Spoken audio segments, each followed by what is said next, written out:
pond. Look all around. Do you see the calm, still water? Do you see the swimming ducks? Can you see the long green grasses growing around the edge of the water? You can see the pond habitat, but you can't see me. I'm tucked inside my shell, but I would love to pop out and meet you. Look at the still water in the pond. Still means that it's not moving. Show me how you can be very still like the water. And we don't move. Very good. Only the ducks are moving the pond water a tiny little bit. Do you see the ripples they're making? Who do you think is tucked inside a shell? What animal could it be? Hello there.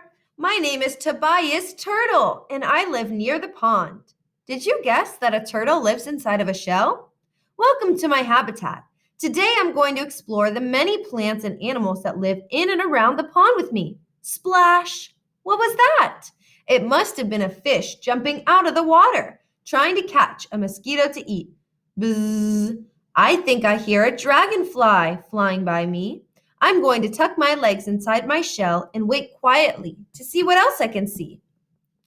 I have been so still that many of my animal friends have come out of their hiding places. I can see an animal with a mask of dark fur around its eyes and stripes on its tail. It is a raccoon that has come to the pond to search for food. In the middle of the pond, a mother and a father duck are teaching their ducklings to swim.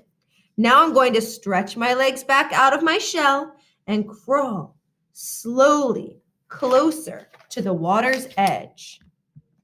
I can see the furry beaver swimming through the pond, cutting and gathering logs to build itself a home. It uses its strong front teeth to chew on a tree trunk until it falls to the ground.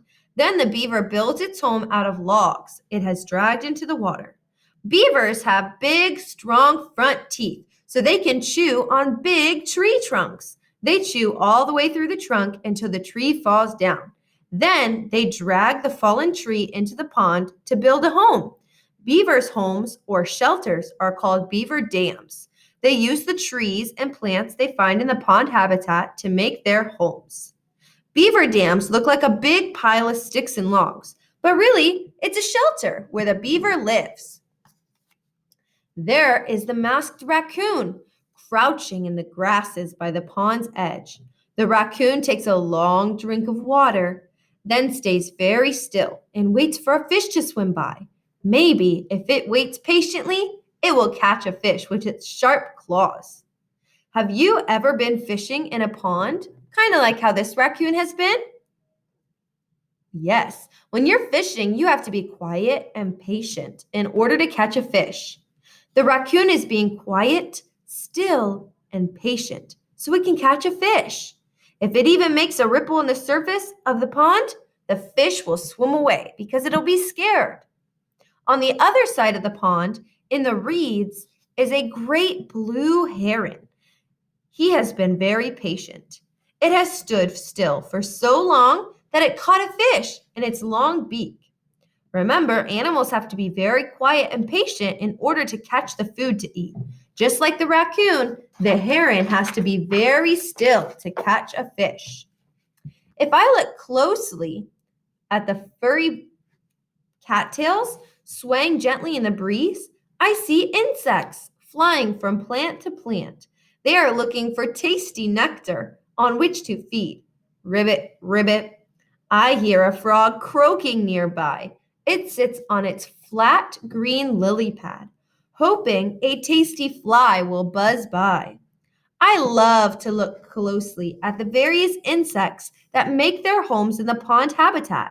Dragonflies are expert flyers that have 4 wings so that they can fly straight up and straight down, just like a helicopter. The water strider also has a special talent. It can walk on top of the pond's surface. I also see a monarch butterfly drinking the delicious nectar of a goldenrod flower. I wonder where that frog went. It sure loves to look for insects too. Take a look. Insects have 6 legs, are small, and are sometimes called bugs. I'll see you in the next video.